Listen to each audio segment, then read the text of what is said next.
रात दिन इतना मेहनत किया, वो गानों के ऊपर सर्च किया और सर्च करने के बाद पवन जी को बात अगर मैं किसी को मानता हूं कि आने वाला फ्यूचर वो नील कमल भोजपुरी उस लड़के का सबसे बड़ा कैरियर है। क्या बात। राइट।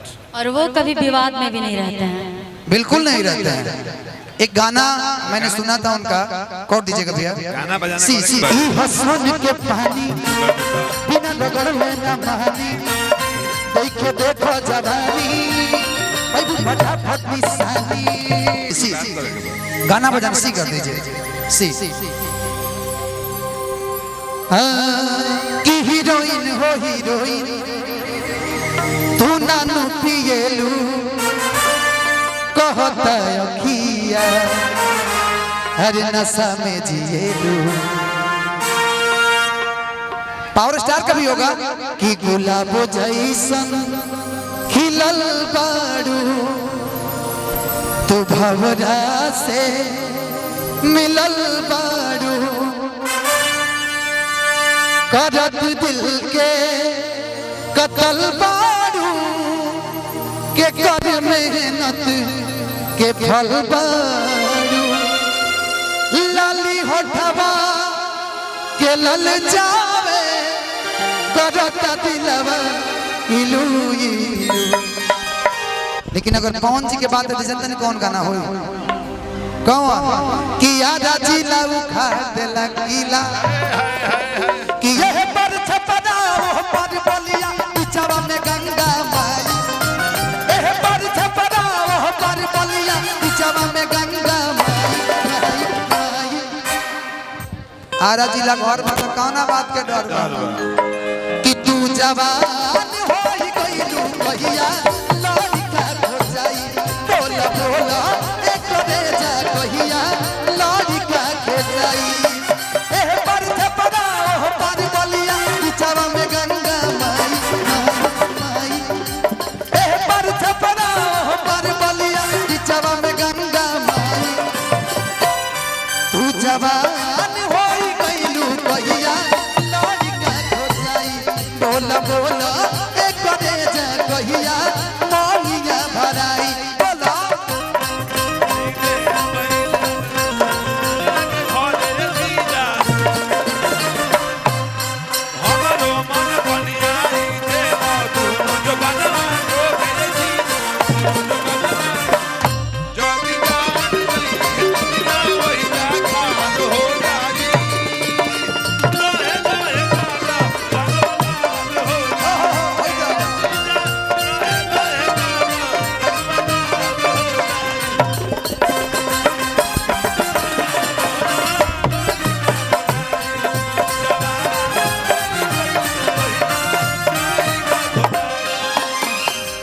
लेकिन अभी के माहौल में जनता बलिया केहू न बलिया में धइला छपरा बहिनी न केहू कुछ कइला।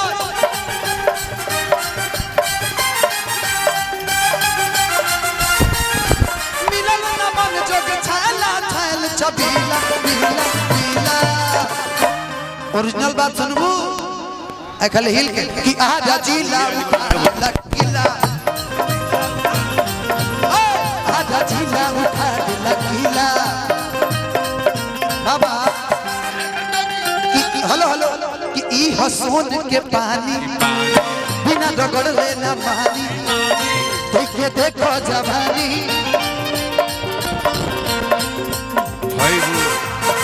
ई हसोन के पानी बिना रगड़ लेना मानी, देखे देखो जवानी भाई फटाफट निशानी।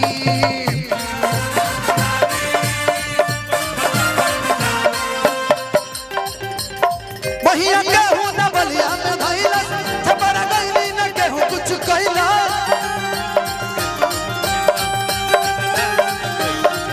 अरे मिलल न मन जग छाला छाल छबीला पीला पीला। अच्छा किधर गई जी? आपके जीजा हैं तने नहीं बू देख लो जीजा कितना मोट बड़ा शादी कितना। अच्छा मिस दे लगलिया हने हने हने अब जा भाई तार जीजा को हाथ सुमंत जी को कुछ सुन लो उनको के जीजा जी तनिका के तू बर्बाद ले बड़ा एक और जीजा है कहाँ है? आज जीजा तरह के गरम गरम पिज्जा खिलाइए, टेंशन मत लो। जीजा के रसगुल्ला में रस पी है जा नहीं तनी है नहीं खाली ना आ जाई चल जाई साली कोनो बात नहीं साली। अरे आपकी साली है क्या दिक्कत है? खाली गाड़ दिखिला कि आ राजीला उठा के लकीला, आ राजीला उठा के लकीला।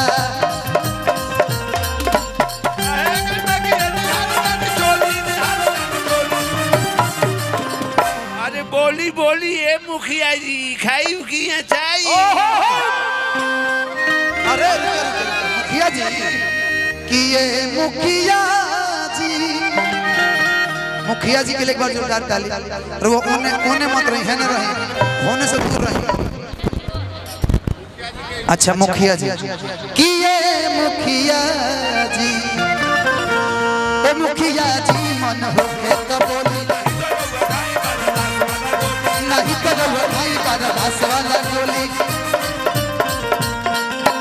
कहे टटिया निहारतानी चोली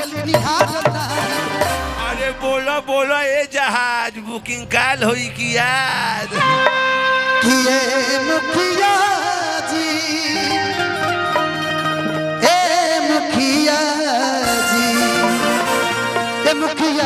मन हो के तो बोली नहीं करो भाई पर बस वाला गोली कि छाती पर बानी रहुआ राइफल भी रवले कि झूठो मुठो के हमके फांसी दे दबावले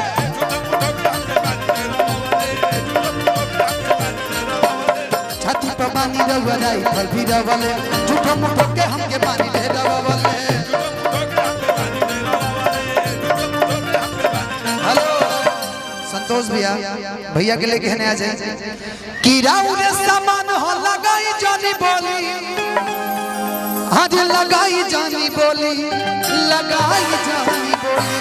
अरे बोला ए रानी डीजल पियबू की पानी कि पियावा पवन सिंह होवे देवरा खेसारी राम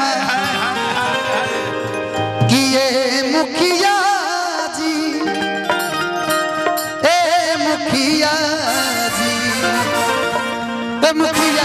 मन हो के तो बोली नहीं करो भाई बारा दास वाला गोली